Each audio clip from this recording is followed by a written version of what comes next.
रामकृष्ण हरी. प्रत्येक मनुष्य प्रत्येक ठिकाणी आनंद आनंद आणि आनंदच शोधत असतो. इकडे आनंद तिकडे आनंद, पण त्याला कुठेच आनंद सापडत नाही. मग हा आनंद असतो तरी नक्की कशात?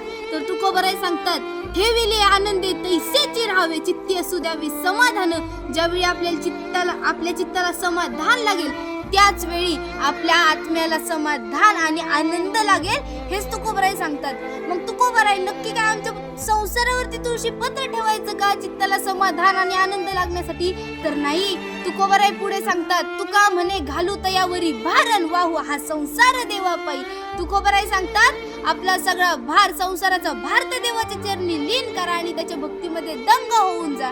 मग देवाला सांगा, भगवंता मी तुझ्या दर्शनासाठी येतोय, देवा मी तुझ्या वारीसाठी येतोय. जर माझ्या संसारामध्ये कुठला अडथळा आला तर त्याला सर्वस्वी जबाबदार तू असशील. आणि जर आपण हे देवाला सांगितलं तर आपल्या संसारात कुठलाच अडथळा येणार नाही. आपल्या संसारात आनंदाने जीवन जगू आपण, हेच तुकोबराय आपल्याला शाश्वती देतात. त्याच्यामुळे आनंदाने गात राहा.